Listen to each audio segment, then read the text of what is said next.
Good morning दोस्तों।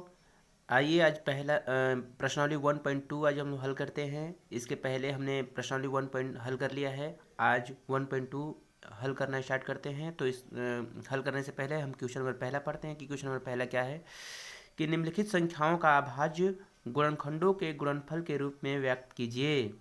अब देखिए पहला क्वेश्चन तो हमने पढ़ लिया। इसका 140 है, 156 है और 3825 है, 5005 है और 7439 का हमें अभाज्य गुणनखंड करना है। और अभाज्य गुणनखंड करने से पहले देखिए हमने क्वेश्चन नंबर पहला पहले से ही यहाँ पर हल कर लिया है कि 140 का अभाज्य गुणनखंड। तो इसका अभाज्य गुणनखंड क्या है? तो देखिए लगभग लगभग 2 से कटाया, एक बार 7 बार कट गया, फिर 2 से कटाया, फिर 35, फिर 5 से कटाएंगे 7 बार, फिर 7 से कट गया 1। तो इसका अभाज्य गुणनखंड अब यहाँ पर लिखना है। तो देखिए अभाज्य गुणनखंड में लिख रहा हूँ यहाँ पर। अभाज्य गुणनखंड कितना है? अभाज्य गुणनखंड 2 गुणे 5 इंटू 7 है। अब इसको हम लिख सकते हैं कि 2 के घात 2 इंटू 5 गुणे 7 लिख सकते हैं। अब दोस्तों मैंने ये इसका अभाज्य गुणनखंड कर लिया है और इसका आंसर यही आया होगा। अब देखिए क्वेश्चन नंबर हम 2 यानी पहले का ही क्वेश्चन नंबर दूसरा हम हल कर रहे हैं। पहले का क्वेश्चन नंबर दूसरा देखिए दोस्तों, पहले का क्वेश्चन नंबर दूसरा हम हल कर रहे हैं।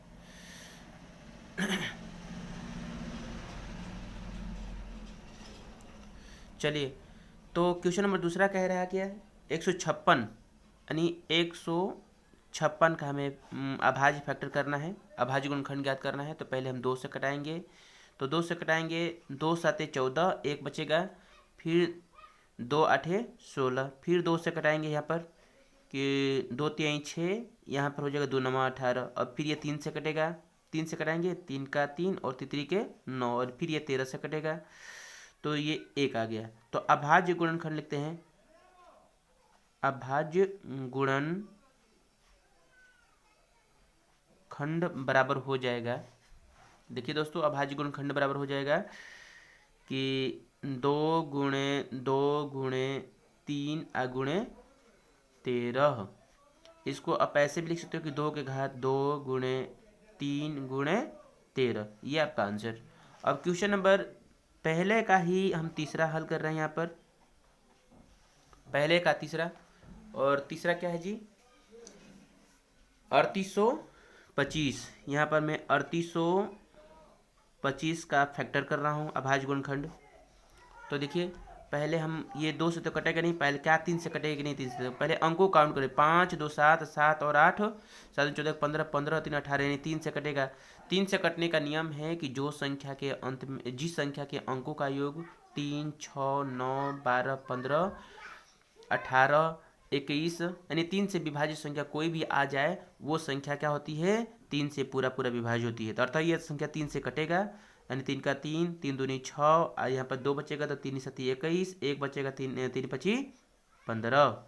और फिर दोस्तों मैंने ये फिर अब देखते हैं कि क्या ये 3 से कटेगा ना? ये 3 हो जाएगा, 7 7 3 10 और 10 5 15, यानी 3 से ये भी कटेगा, यानी 3 से कटाएंगे, 3 चौके 12, फिर 3 दूनी 6, यहाँ पर 1 बचेगा तो 3 25 15।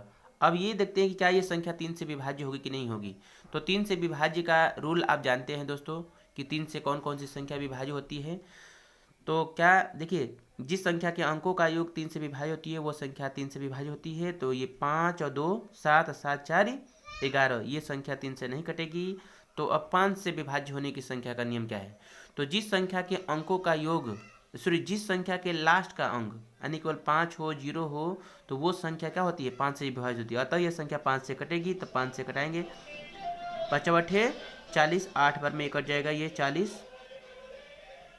यहाँ पर 2 बच गया तो 25 हो जाएगा। 5 और 5 का मल्टीप्लाई 25 होता है, यानी फिर 5 से कटाएंगे यहाँ पर, तो 5 का 5 और यहाँ पर 3 बचेगा, 5 7 35, 7 बार यहाँ पर 5 7 35, सॉरी 7 बार, यानी अब 17 से ये कटेगा संख्या, तो ये 1 आ गया। अब अभाज्य गुणनखंड लिखते हैं इसका जी।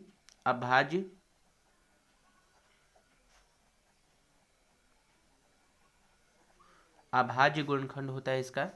देखिए दोस्तों अभाज्य गुणनखंड लिख रहा हूँ यहाँ पर कि 3 गुणे 3 गुणे 5 गुणे 5 गुणे 17।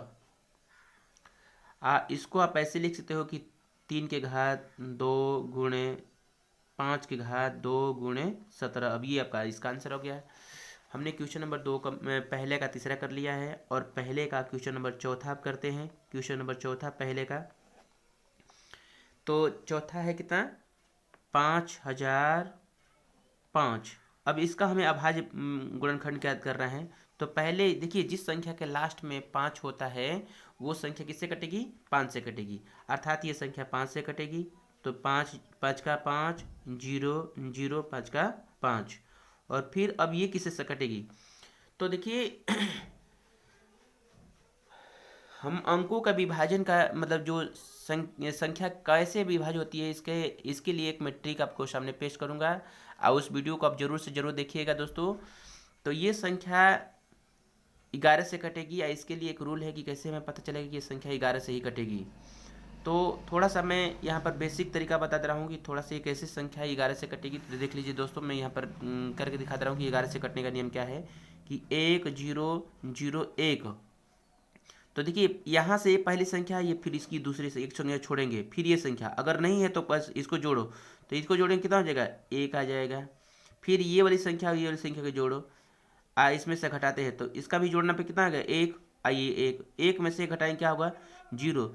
तो जिस संख्या का मतलब जैसे विषम संख्याओं का विषम स्थान पे अंकों का योग और सम स्थान पे अंकों का योग, अगर उनका योगों का अंतर अगर 0 आ जाता है, 11 आता है, 22 आता है, मतलब 11 से कटने वाली संख्या आ जाती है, तो वो संख्या क्या होती है, 11 से पूर्णतः विभाजित होती है।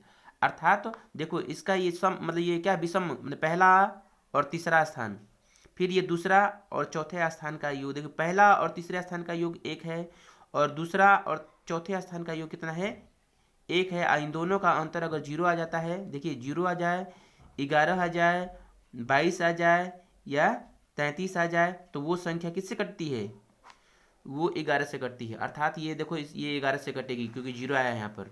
तो देखिए दोस्तों, हम इस क्वेश्चन को हल करने के लिए यहाँ पर देखिए 11 से कटेगी संख्या, 11 से लिख ली हमने। तो अब देखिए इसको हम 11 से कटाएंगे। 11 नवा 99, 9 बार में कट गया, फिर 1 बच गया तो ये 11 हो गया, 11 का 11। अब देखिए अब ये 11 से कट गया, 11 के बाद क्या ये 13 से कटेगा, 13 सते 13 का 13 26 13 43 54 13 बचे 65, 13 का 13 सते 91। तो अतः ये संख्या अब 13 से कटेगी, 13 सते 91, 7 बार में कट जाएगा। और फिर ये भी ये 7 से कटाएंगे तो एक ओवरऑल पूरा ये कट गई संख्या। तो अभाज्य गुणनखंड लिखेंगे, अभाज्य गुणनखंड बराबर हो जाएगा बराबर। तो अभाज्य गुणनखंड कितना होगा जी दोस्तों, तो मैं यहाँ पर लिख दे रहा हूँ यहाँ पर क्या कि 5 गुणे 11 गुणे 13 गुणे 7। तो इसका अभाज्य गुणनखंड हमने ज्ञात कर लिया दोस्तों। तो ये क्वेश्चन नंबर पहला का हमने पहला का चौथा हल कर लिया था। अब ये पहले का पांचवा क्वेश्चन देखते हैं दोस्तों कि पहले का पांचवा क्वेश्चन क्या है। देख लीजिए दोस्तों यहाँ पर पहले का पांचवा क्वेश्चन नंबर पहले का पांचवा। तो पहले का पांचवा हम एक बार यहाँ पर दिखा दे रहे हैं क्वेश्चन नंबर कि पहला का पांचवा क्या है। पहले का पांचवा क्वेश्चन थोड़ा सा देख लीजिए।